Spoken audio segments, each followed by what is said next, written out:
Chers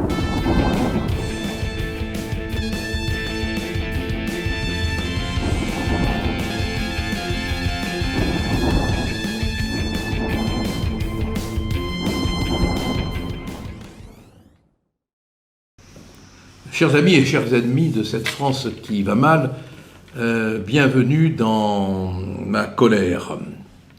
On a du mal à ne pas exploser de colère aujourd'hui.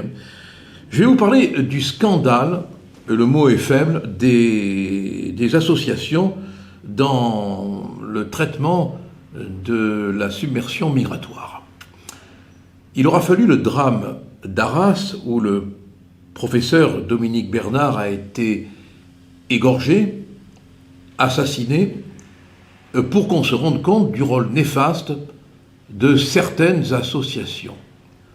On a découvert que la famille de l'assassin, que l'assassin lui-même, aurait dû depuis très longtemps, famille salafiste, famille connue, être expulsée. Cela devait arriver, cela était prévu, mais l'expulsion a été empêchée par l'intervention de plusieurs associations, la CIMAD notamment, le MRAP et Réseau Éducation Sans Frontières. Et bien sûr, il s'en est même réjoui, le Parti communiste.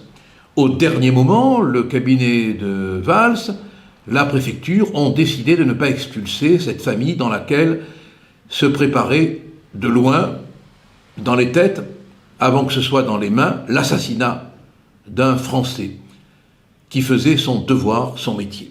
Alors, si la France est une terre d'asile, elle devient surtout une terre d'asile du terrorisme. On va voir en quelques secondes que ça rapporte la bonne conscience de gauche. C'est une conscience sonnante et trébuchante. Rassurez-vous, il n'y a aucune générosité. Il n'y a plus aucune générosité dans l'activité associative. Il ne faut pas se raconter d'histoire. Il y a beaucoup de blé qui circule au sein de cette générosité pécuniaire. D'abord, il est triste que l'État ait délégué, franchement, tout le traitement de la question migratoire à des associations et qu'il n'ait pas conservé la main sur tout le travail d'hébergement, d'enregistrement, de surveillance des flux migratoires. Les subventions, tenez-vous bien, ont été multipliées par 3 de 2008 à 2023, alors que les OQTF ont été divisées, elles, par 3. Il y a en tout 1350 associations concernées. Et oui, il y a beaucoup d'associations qui s'occupent des migrants. De 2016 à 2022, les subventions ont bondi. De 306 millions d'euros, les subventions sont passées, tenez-vous bien, accrochez-vous bien, à 981,2 millions d'euros. Selon les sources, ça varie un peu, mais pas énormément.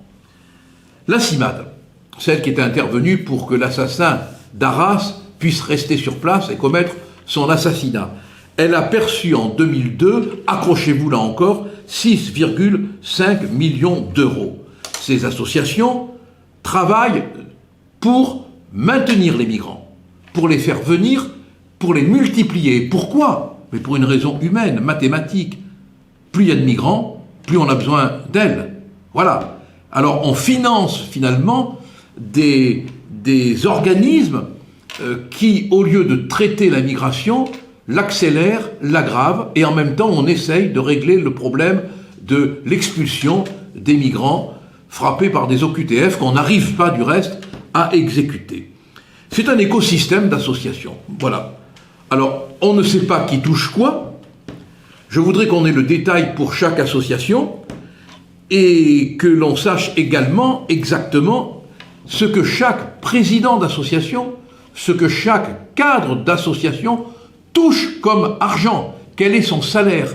Qu'ils arrêtent de faire croire qu'ils sont généreux. Ce n'est pas vrai. Ils sont payés et bien payés. Et pendant ce temps, partout, on se rend compte que le travail de ces associations est particulièrement critiquable. Alors, qu'on en revienne à ce que l'État se charge de ses affaires et non plus les intérêts privés. On est d'accord? Allez, À la semaine prochaine.